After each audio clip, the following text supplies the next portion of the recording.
अब महिलाएं कहते हैं कि महाराज जी हर चीज में रोक टोक कर देते हैं। हम सुंदर हैं तो उनको प्रॉब्लम, हम कपड़े पहनते हैं तो उनको प्रॉब्लम, और हम नौकरी करने जाए तो भी महाराज जी को प्रॉब्लम।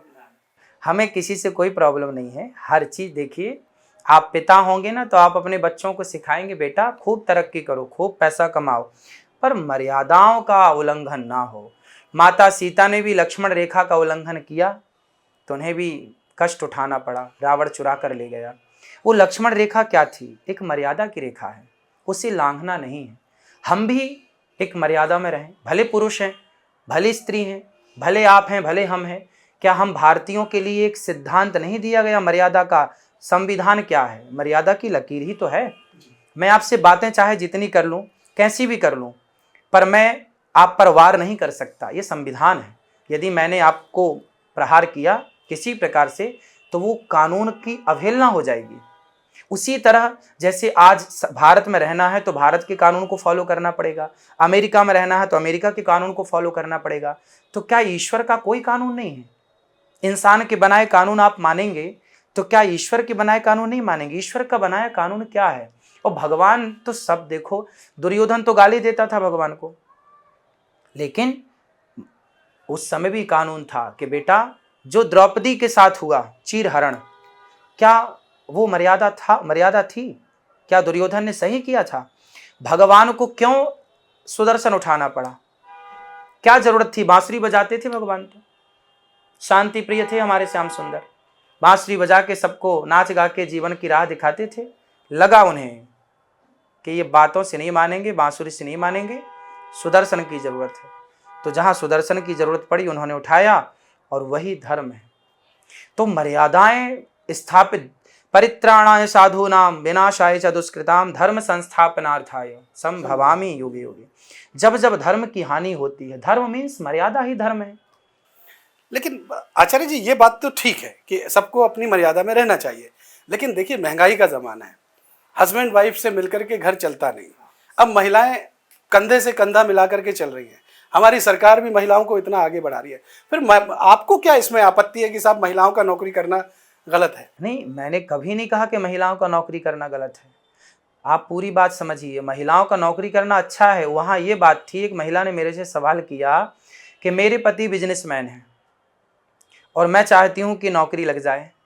मैंने कहा कि जब आपके पति बिजनेसमैन हैं तो आपको नौकरी करने की क्या ज़रूरत है? मैंने वहाँ मेंशन की थी ये बात कि जिसके पति नहीं कमा रहे हैं, जिसका पति नहीं काम कर पा रहा है, तो फिर महिलाएं करें।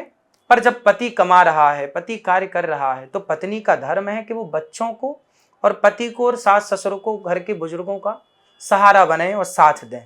यदि आपको लग रहा है कि हमारा पति नहीं कर पा रहा है तो फिर आप कमाइए, परंतु यदि आपके घर में संपन्नता है तो फिर पत्नी का धर्म है कि वो पति का हाथ बटाए। पति बिजनेसमैन है तो पत्नी उसका बिजनेस संभाले, घर के कार्यों को संभाले। घर कार्य मतलब झाड़ू पोंछा नहीं, गृह कार्य का मतलब ये भी होता है कि अब जैसे गौरी गोपाल आश्रम इतना बड़ा आपने सेवाओं का दर्शन किया, तो मैं ही नहीं संभालता, मेरी पत्नी भी संभालती है।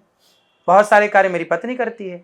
तो जो कार्य हम कर रहे हैं, आप बिजनेसमैन हैं तो आप बाहर गए हैं तो आपके बिजनेस को कौन संभालेगा? आपकी पत्नी ना संभालेगी।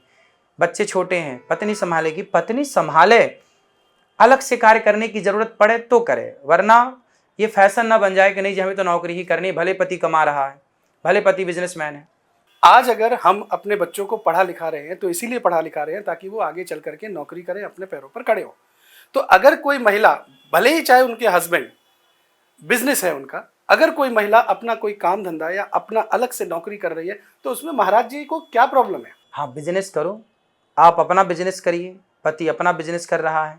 कुल मिला के कहना यह है कि यदि आपने अपने बच्चों को समय, एक पिता का और एक माँ का कर्तव्य है कि यदि आपके बच्चे हैं तो आप अपने बच्चों को समय दें, पढ़ाएं लिखाएं, संस्कारी बनाएं। यदि आप अपने बच्चों को मैनेज करते हुए काम को मैनेज कर लेते हैं तो फिर उत्तम है। यदि आपने काम को मैनेज कर लिया और आप बच्चों को मैनेज ना कर पाए, बच्चे आपके बिगड़ गए।